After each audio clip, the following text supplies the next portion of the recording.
பதில் சொல்ல தயாரா இல்லை. ஏன்னா நீங்க வந்து டிஆர்பி இன்க்ரீஸ் பண்றதுக்காக ரஜினி சார் பத்தி நீங்களே பில்டப் கொடுத்து கேட்டுட்டு இருக்கீங்க. இனிமே என்ன ரஜினி பத்தி கேட்டீங்கன்னா நீங்க வந்து 5 லட்சம் ரூபாய் எங்க அக்கௌண்ட்ல போட்ட பிறகு இந்த கேள்வி கேளுங்க. நன்றி.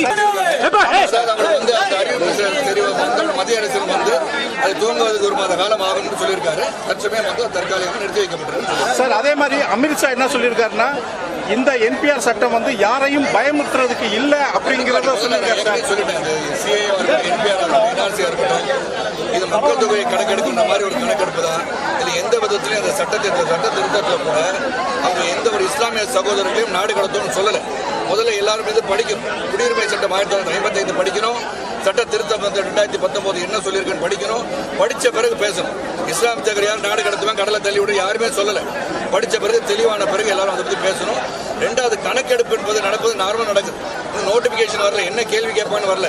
அஸ்ஸாம்ல சொன்னதை வச்சுக்கிட்டு அங்கே கேட்பாங்க, அதே கேள்வி கேட்பாங்கன்னு நினைக்கிறாங்க. நம்ம கேட்கற வாய்ப்பு இல்லை. அப்படி இஸ்லாமிய நாடு கடத்தும் என்று சொன்னால் அனைவருடன் சேர்ந்து நானும் போராடுறேன். அச்சுறுத்தலா இருக்கு. இப்ப இது மாதிரி கூட்டங்கள் வந்து தவிர்க்கப்பட்டோம்னா இன்னும் நம்ம மக்களுக்கு ஒரு நல்ல பயனளிக்கும். இது வரைக்கும் வந்து கொரோனா வந்து இந்தியாவில் வந்து அதிகமாக வந்து தாக்காத சூழ்நிலையில் ஏற்கனவே வந்து அறிவிப்பு வந்திருக்கு. நாம வந்து சுத்தமாக இருக்கணும், ஹைஜீனிக்காக இருக்கணும், கை கொடுக்கறத அவாய்ட் பண்ணணும். இப்போ பார்த்தீங்கன்னா எல்லாரும் வணக்கம் சொல்ல ஆரம்பிச்சிட்டாங்க உலகம் முழுமே. ஏன்னா பரவுது வந்து காற்று மூலமாக பரவாயில்ல, தொடுறது மூலமாக பரவாயில்ல. ஆனால் நாம வந்து ஜாக்கிரதையாக இருக்கணும். எந்த ஒரு கூட்டத்துக்கு போனாலும் சுத்தமாக கைகளை கழுவிட்டு நம்ம முந்தைய எந்த காலத்து முன்னோர்கள் அந்த மாதிரி சுத்தமாக இருந்தாலே பாதி வந்து பிரச்சனை தீரும். சார், அடுத்து தமிழகத்தினுடைய நிலைப்பாடு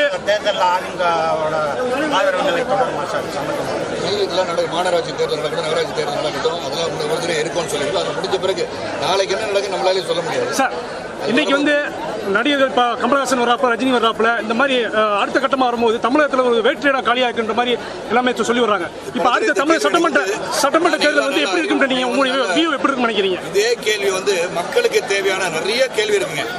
நாளைக்கு வந்து ABCDEFGH IJKLMN OPQR ST UV WXYZ வரைக்கும் கட்சி ஆரம்பிக்கிட்டோம். அதை பத்தி கேள்வி கேட்காதீங்க. மக்கள் பிரச்சனை பத்தி கேள்வி கேட்டா சரத்குமார் பதில் சொல்ல காத்திருக்குது. இவங்க கட்சி ஆரம்பிச்சா அவங்க கட்சி ஆரம்பிச்சா